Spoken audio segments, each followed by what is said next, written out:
Well, good morning. I think, first of all, for Marcia and Stacy and myself, I want to say thank you for allowing us to go to Africa. A lot of times we look at missions like this and we say, well, that's something they got to do. Well, actually, it's something we all got to do. Without y'all's support, prayers, participation in so many ways, finances, we wouldn't have been able to do what we did. And I hope as you watch see some of the pictures and watch a couple of the videos that you can know that you had just as much a part in that as we did. And if you ever do get an opportunity to go, I would certainly say that you will certainly be blessed. One of the things we always say when we come back was we had all these plans for feeding kids and vacation Bible school, and we were going to be a blessing to people who had less than we had. And we always come back thinking, boy, I was blessed more than any of those people were. I mean, it was just changed my whole outlook on life. So thank you again for not only Partners for Africa, but for Brown Bag. And this congregation does so much right here at home, and it's just a blessing to be part of that. Several years ago, Fred and Cindy and I were fortunate enough to go to Israel on a tour. And our tour guide was a professor from Harding School of Theology in Memphis. And we were the newbies on the trip, but there was people who kept going back. And there was a man who said, the thing that I took away from my first trip over here was, before I came to the Holy Land, when I read the Bible, it was kind of like black and white. But now that I've seen what it really looks like when I read the Bible, it's living color. Well, I'll tell you, going to Africa is the same way. And this trip for me for Africa was almost like a living color journey through the Bible. And I want to share that with y'all this morning, and hopefully when we're through, y'all will feel the same way. Partners for Africa really was started by Dorian and Sherry Flynn. Dorian was born over there and he went to school at Harding, and his dream was always to go back over there and preach the gospel to the people and to the places that he grew up.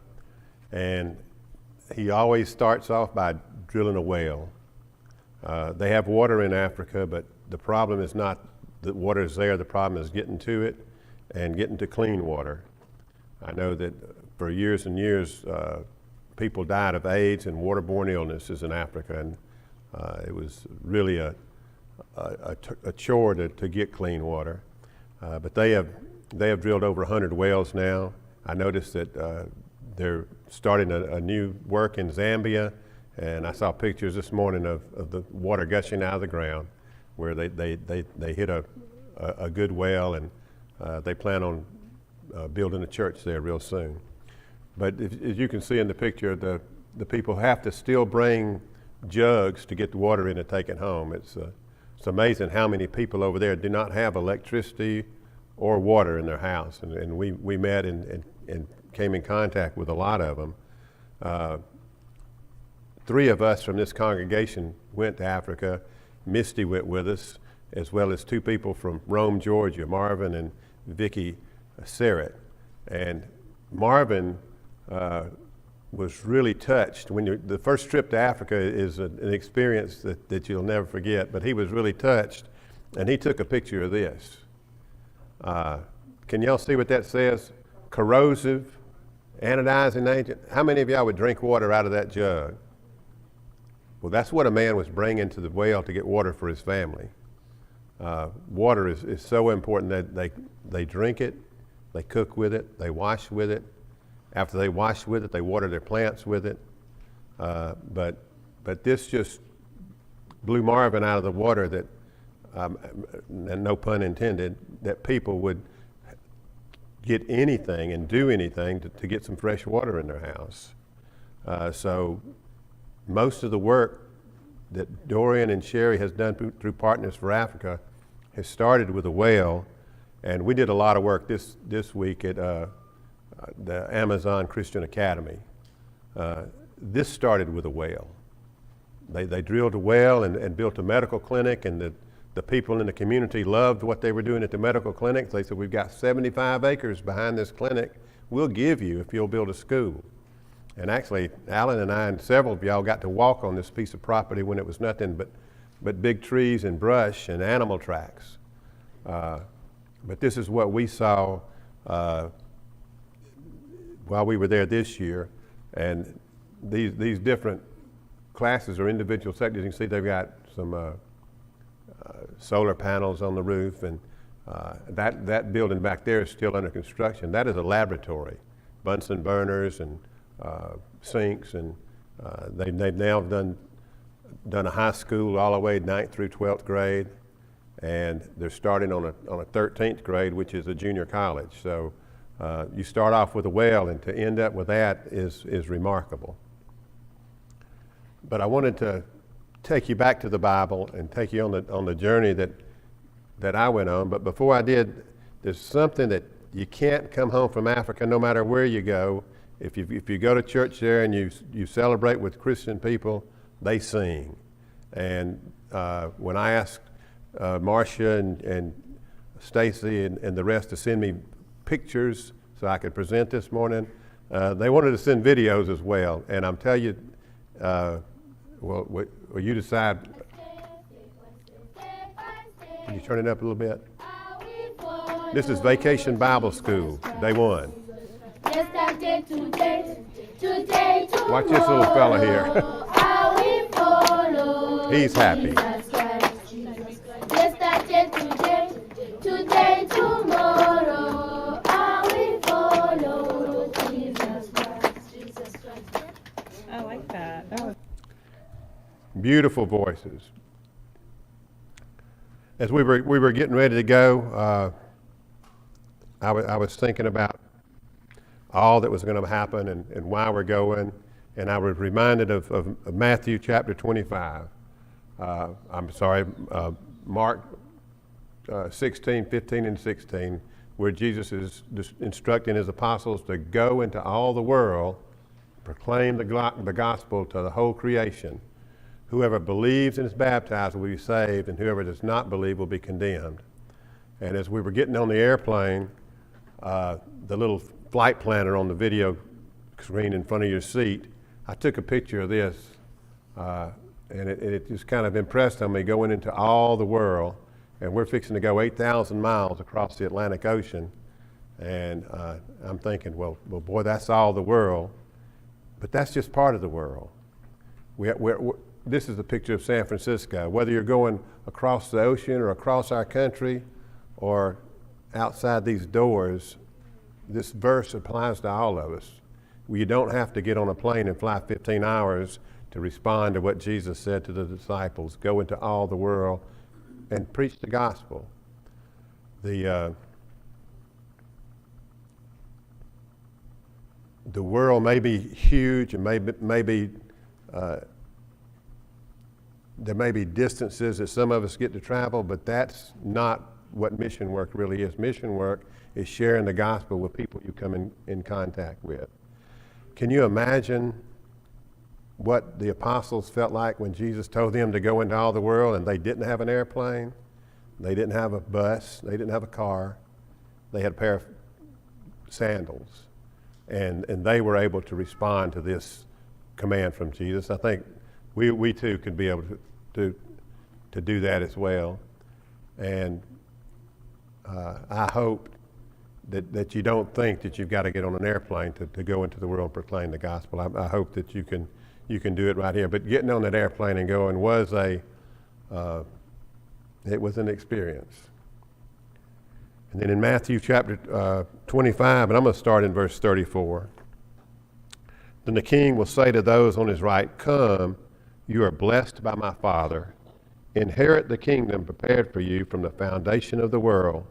For I was hungry, and you gave me something to eat. I was thirsty, and you gave me something to drink. I was a stranger, and you took me in. I was naked, and you clothed me. I was sick, and you looked after me. I was in prison, and you visited me." Then the righteous will answer him, saying, Lord, when did we see you hungry and feed you, or thirsty and give you something to drink?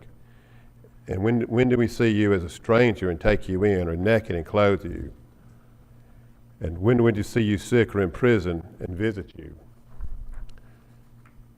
And the king will reply, truly I tell you, whenever you did one of these to the least of these, my brothers, you did it for me. And I'm going to tell you, when we were in Africa, we saw who Jesus was talking about, but we also saw Jesus every day. We saw Jesus in the faces of the children that we were feeding.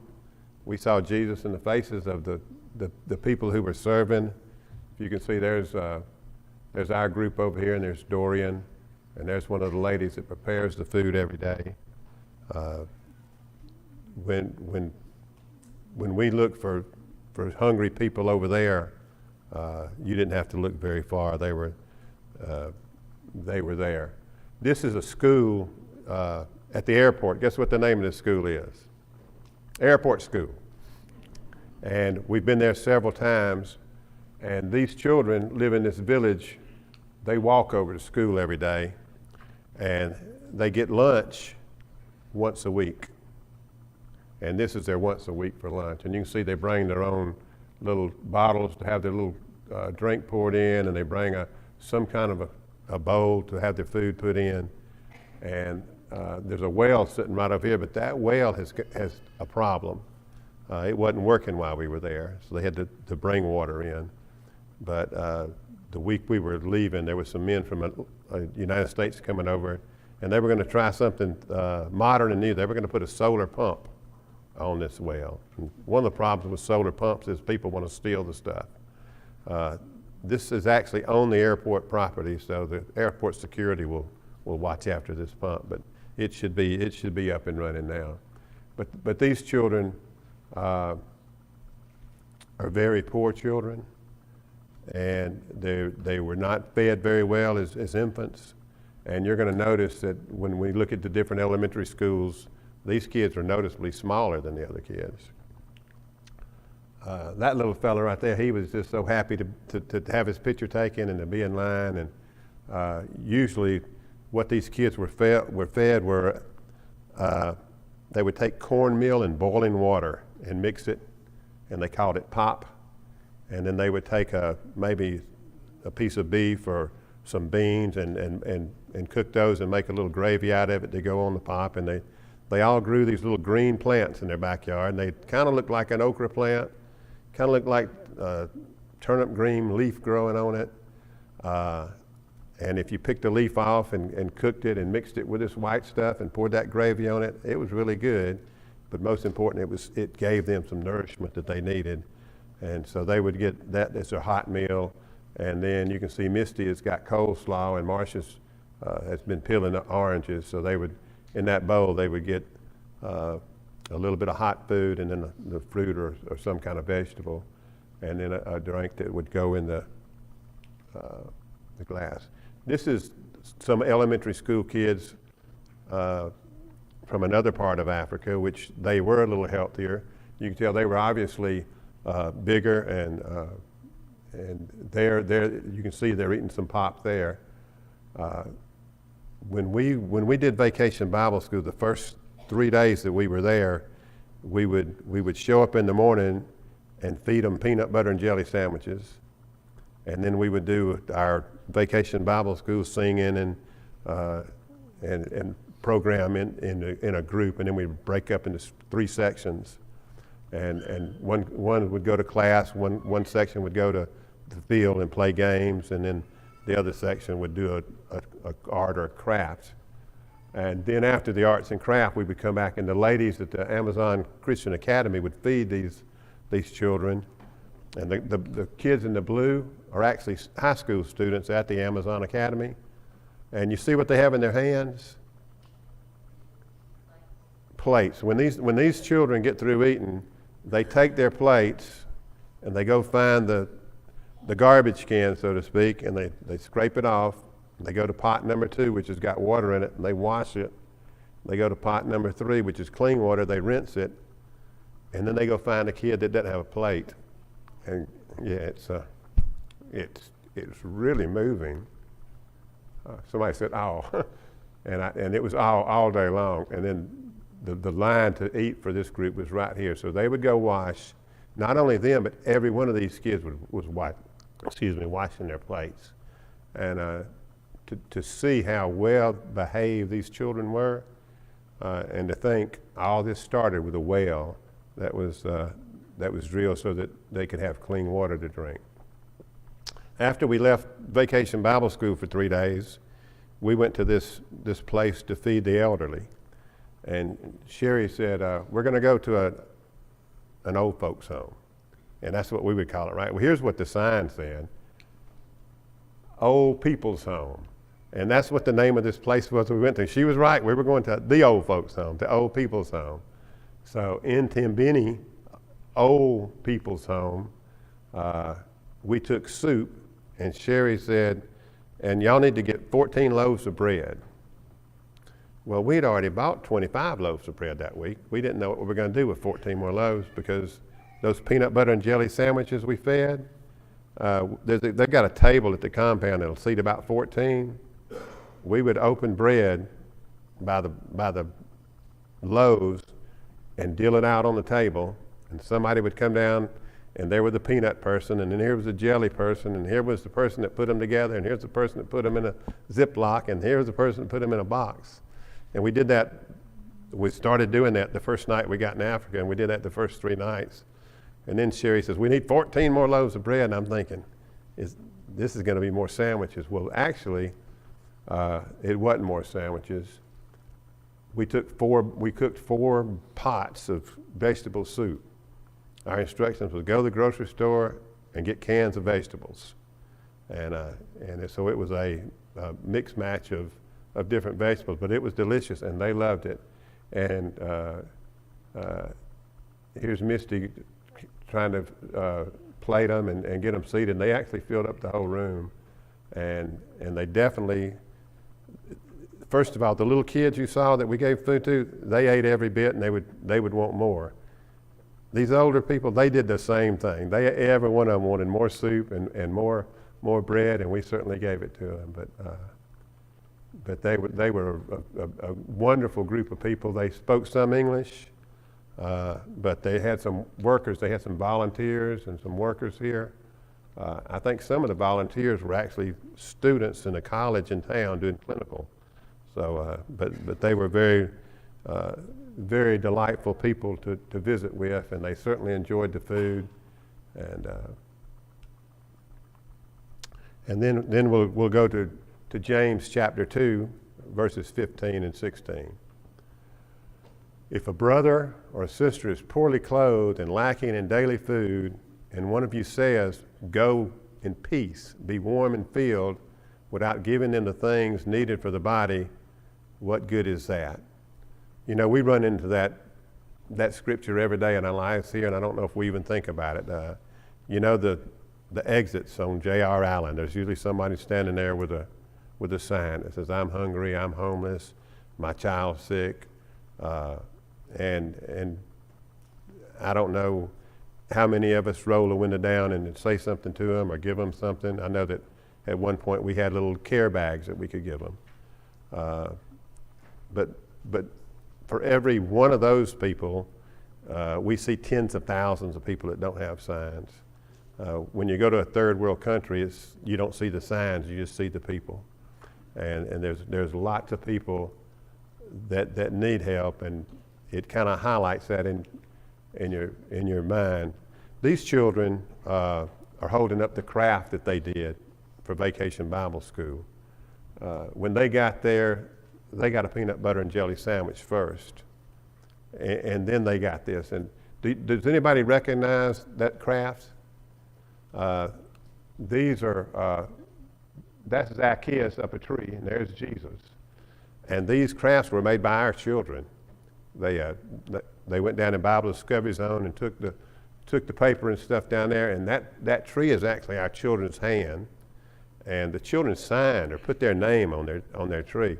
And one of the things that the craft people told me was they loved the fact that they had a connection with us, that they knew the name of the child who that hand belonged to, and who took the time to cut that out so that they could have a craft while we were there. So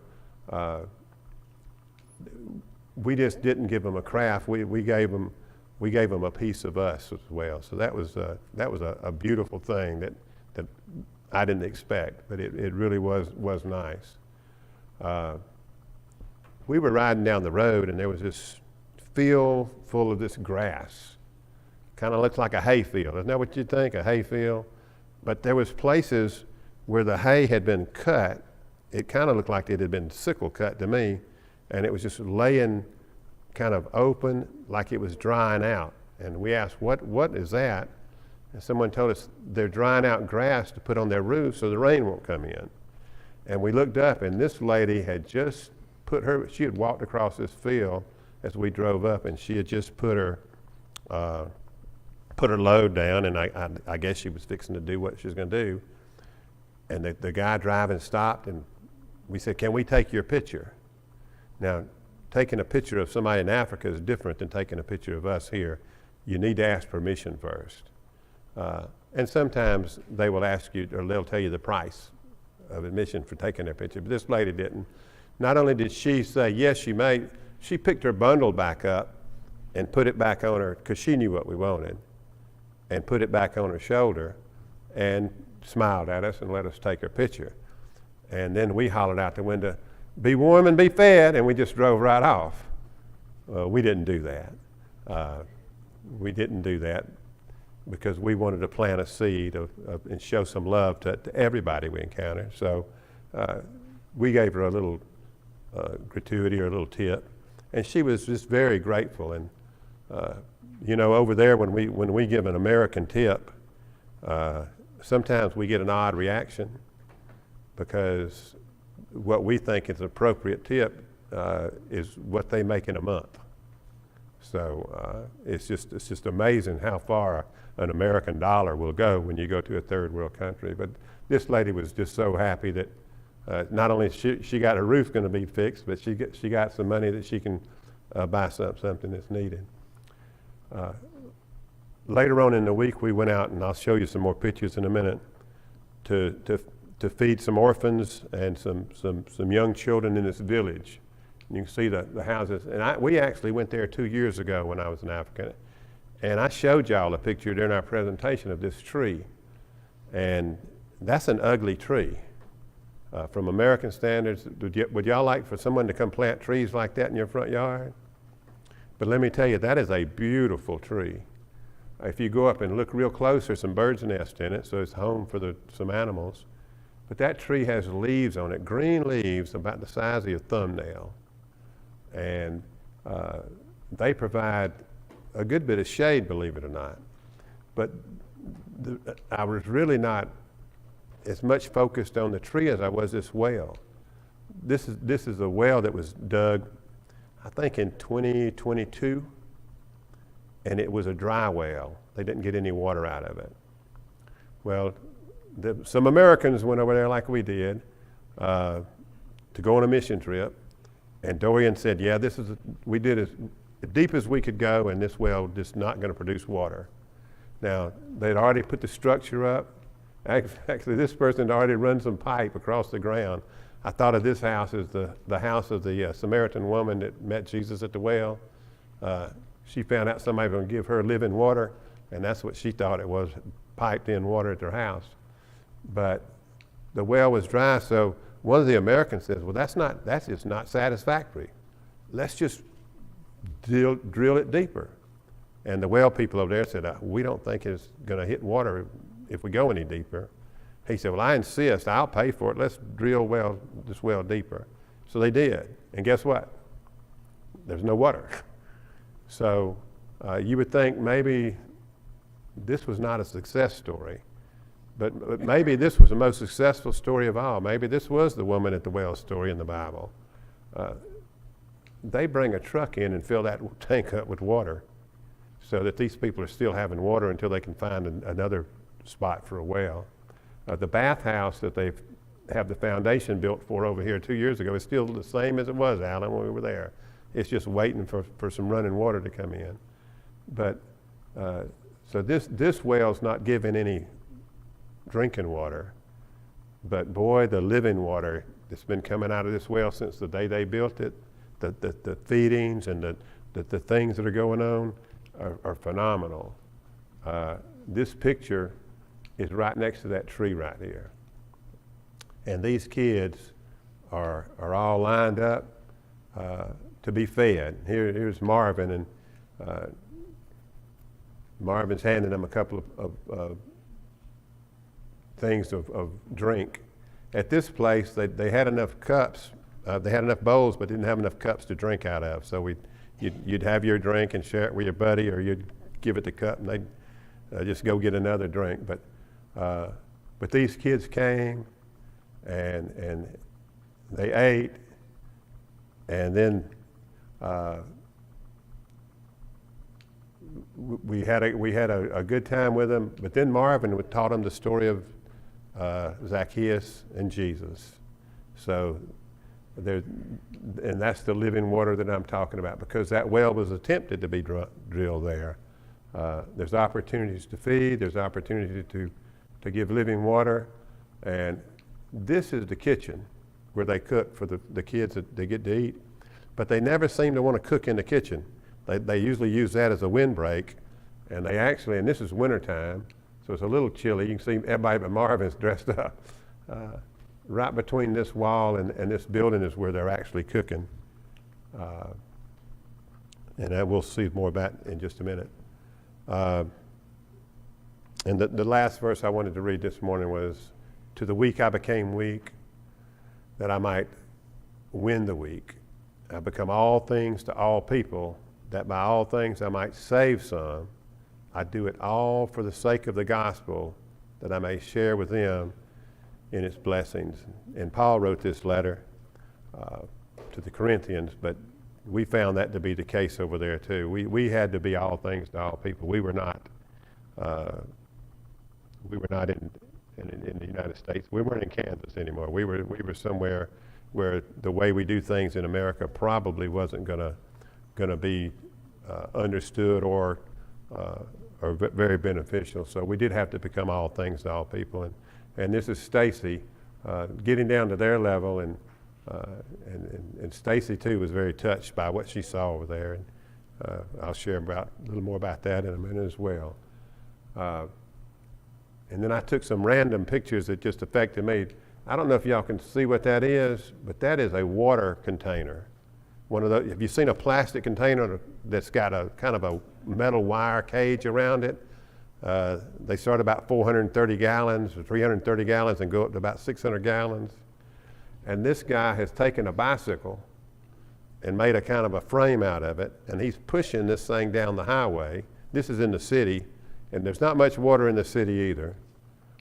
Right down here, there's a government water station where you can take your 5-gallon buckets and stuff and get water. I'm not sure what they're going to say when he gets down there, but I did the math. It's a little over 2,000 pounds if he fills that thing up with water. And I don't think the bicycle would carry that, so I don't know that he's going to try to fill it up. But that was just odd to see this guy pushing a huge water bucket down the middle of the road. But he too was going to be all things to all people. He adapted to what he had. I talked earlier about the cornmeal. Some beans are cooking here. Also, our ladies look mighty happy, don't they?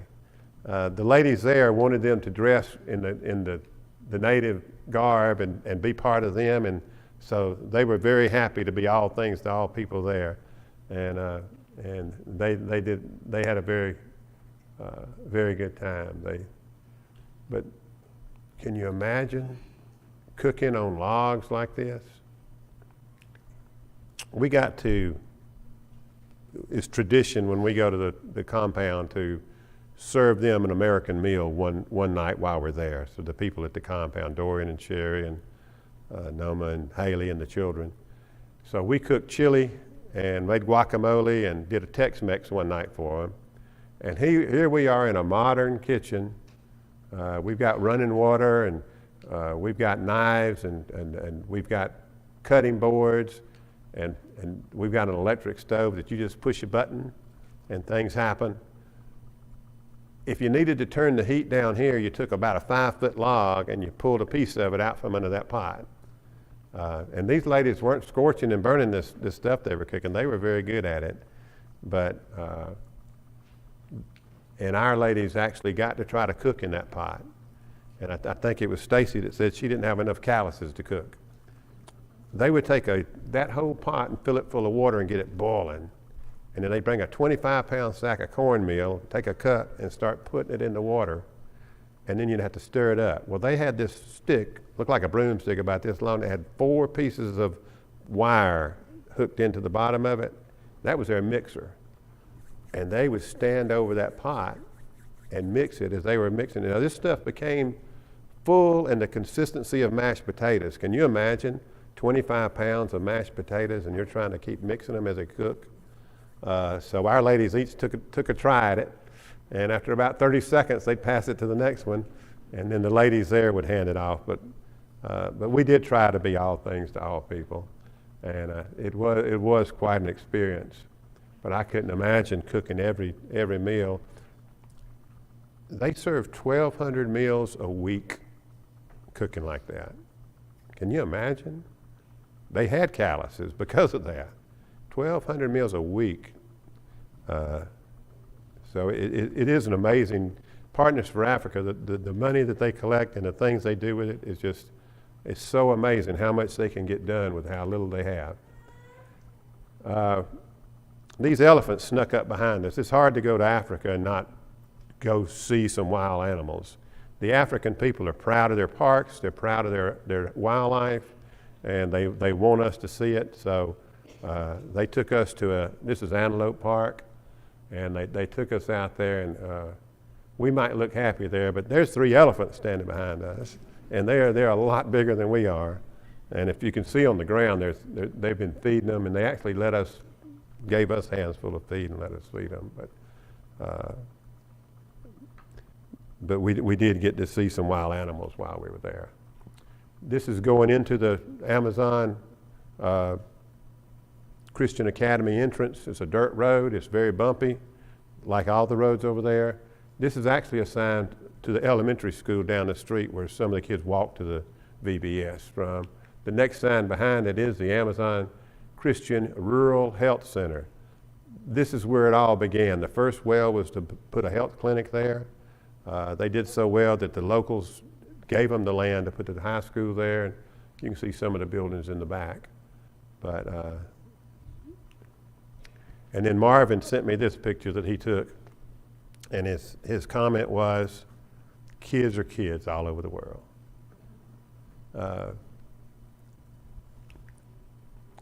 One of the things that we found that they need over there, that we could be the answer to their problem, was we found out that they need bowls to feed those children in.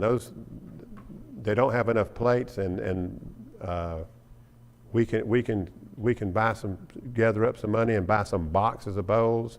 There's a container ship going over there in October, so we're going to try to raise enough money either through this jug up here on the stadium, on the podium, or through collections from y'all to buy enough bowls to ease the pain of feeding. Also, they need book bags and cinch bags. If you're going to get your kid a new book bag or backpack for school and you're not going to use the old one, we'd love to have it. We're also going to collect money between now and shipping time in October, probably up through September when we'll deliver it. And we're going to try to help them out with bowls for the feedings, with cinch bags, and with backpacks for carrying their books, because now there is a need for that. They are getting more and more students, and there is a need for that. One of the things that I showed you at the beginning, and I want to show you this at the end, one of the things that really touches your heart when you're over there is how much they can do with how little. These are the kids that I showed you in the blue blazers. These are the high school students. They can take 50 students a year to add each class, 25 boys and 25 girls. This is at the same piece of grass that you saw those buildings in at the started. and they wanted to sing it to us on our last day there at doing the VBS, and I hope you enjoy this. Isaiah heard the voice of the Lord, and he said, "Here am I, send me. Here am I, send me, anywhere I will go." Isaiah heard the voice of the Lord, and he said, "Here am I, send me. Here am I, send me, anywhere I will go." Isaiah heard the voice of the Lord, and he said, "Here am I, send me." To me, that's amazing.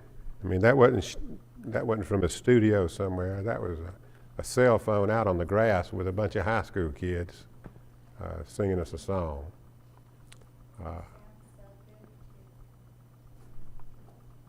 And the song they were singing, "Here am I, send me." And I guess that can be our invitation this morning.